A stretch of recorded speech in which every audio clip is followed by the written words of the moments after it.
Hey everyone, it's Lori, and it's Tuesday on the Beaver Bunch. And I'm way too tired to even be doing this right now, but I love you all. I love you all, and you ignite this flame of energy in my heart that just helps me burn a little bit more energy, a little bit longer. The wicks are burning, and I'm gonna, we're gonna, we're gonna do this. We're gonna do this good. So wish me luck. Cross your fingers and toes, and we'll just cross our eyes too. I can't. Am I doing it? I don't know. I don't know. I've never seen myself do it because I don't think you can see yourself cross your eyes unless it's in a picture. But I don't. I don't usually cross my eyes in pictures because I'm not sure I'm doing it. Ah.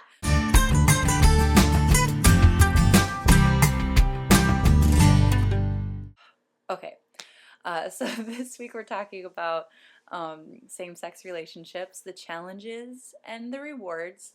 Jess, your video yesterday was amazing, like from start to finish, just solid. Good work. Jess said jokingly that you have to establish who's on top. And, you know, she meant sexually and as a joke, but at the same time, too, you struggle with because there's not a gender role. There's not like an expectation from society on who should do what, and it's hard to find a dynamic. And yeah, like kind of who's on top. I hope that you can find a relationship that's equal. But for me, it's just kind of establishing like your strengths and weaknesses in order to make yourselves grow together and thrive, and not just working on surviving or just getting by or just making it barely work. Like you have to be like happy. And I think with women too, another challenge is that, well, it's also a challenge, but it's also a reward, I think, is that I think women are um, more emotional, like more in tune perhaps, or more acknowledging of their emotions. So sometimes you have to be more sensitive. And I think just like in my relationships, I found that there's a lot of communicating and a lot of feelings, which is also a reward too, because sometimes you really delve into something and it's for a good reason because you have a lot of feelings and they run deep, so you explore them, and that's a wonderful thing. I think another struggle with same-sex relationships is, especially women, like women with women, is that the tendency for that lesbian urge to merge. I think that that's something, I don't know why women do that. Women who date men, uh, I think, have a tendency to lean towards that. I'm saying this generally. This is not 100% across the board, but whatever that goal is that you have in mind, like you want to go for it. And I think that it's hard to put on the brakes sometimes, especially when you have those deep emotions and you're acknowledging them and you have someone else that's respecting them, hopefully. It's really easy to just kind of go into a really a good flow, but at the same time it can go too fast, or you might be ahead of yourselves. And I just think that that's always something to at least be on the lookout for, is that urge to merge. Because like I've seen breakups, I've seen messy ones, and I would not want to have like house and furniture and like pets and whatever else involved in that split. I think that it's already hard enough one and one, you know, just dealing with the two involved. And then another thing that I was thinking about with the challenge of being in a same-sex relationship is with the jumping ahead of yourselves, or putting the cart before the horse, so to speak. I think that a good rule of thumb that I've kind of started to live by is only planning ahead for as long as I've been with someone.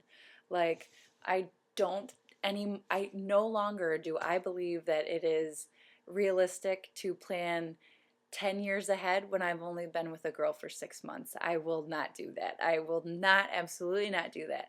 If you go on a date, plan on a second date. Don't plan 2 years from now, whatever. Like you don't know what's going to happen. But I think if you spend a solid year with someone, like you could probably imagine another year. I think that that would be something that would be realistic, and it's good to have an ounce, like a good ounce of reality along with your dreams and your hopes and your desires that hopefully that person brings out in you. The part of you that's hopeful and excited and wants to grow and experience good feelings and love and all those wonderful things that go along hopefully being in a relationship. The reward of a same-sex relationship is love. Like bottom line, the bottom line. Another really nice thing about same-sex relationships is you're supposed to, when you're with someone, whether it be a girlfriend or boyfriend or husband or wife or partner, however you say it, but really it's you're supposed to have a best friend in them. And I think that being with someone who is the same sex as you, I think that it creates a nice friendship too, because you can be really similar and you can experience similar things, like celebrate the fact that you're a woman and you have someone who shares that. Being with another woman, you can really respect that in each other and think that that's beautiful. Another thing too is the sex. Yeah, I mean, you have one, so you know what to do with it, like pretty much for the whole thing. So there's that. I mean, you know what it feels like. You know what I just think that there's a lot of benefits to that. I think that that's an anatomical advantage. But just happiness, and that should be in any relationship, heterosexual, homosexual, whatever it is. It should just be love and the ability to thrive as a human being and just bring out the best in you and make you feel like you're being the person that you've always wanted to be, or even better than what you thought you could be. That's something to aim for. And then with the lesbian drama, maybe that should be a part of the challenges of same-sex relationships. With lesbian drama, it's just because close proximity, availability is low, vicinity is small, you're going to have to cross paths a lot because the area in which paths are crossing is small. I have been affected by lesbian drama. My name is Lori, and I have been drama-free for approximately 2 years. My last drama, no, I'm just kidding, but really, being at college, lots of drama, small community. At one point, I was dating this girl, and then our ex-girlfriends were dating. So apparently there was like a wife swap where it was like two couples, they break up, and they break up, and then they swap, and then yeah, unnecessary. Sorry, it's just messy. But as long as you can try to be adults about it. Don't be jealous. Don't be violent. Don't be crazy. Just talk it out. Keep some distance. Like sometimes not knowing what's going on is a good thing, because if you know yourself, you should know what you can and cannot handle. And if you're a jealous person, don't let yourself know things. Just kind of try to deal with it in a different way.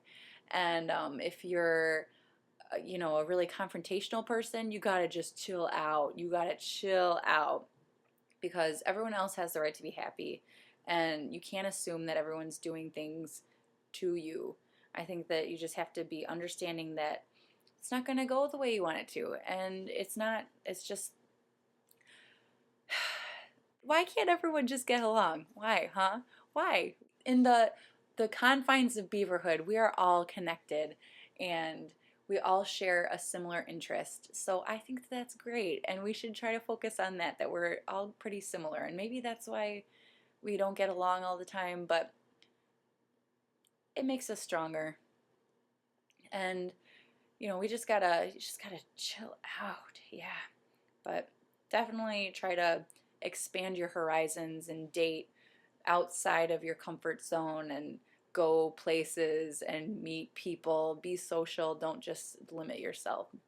Take wing and see what's out there. I hope that everyone has a great week. I need to go to bed so badly. I'm heading to New York tomorrow. Yay! Hopefully I'll be meeting up with Michelle. I know she's been sick. So I'm going to bring her some masks to hopefully prevent her from catching swine flu. So everyone have a great week, and I'll see you next Tuesday.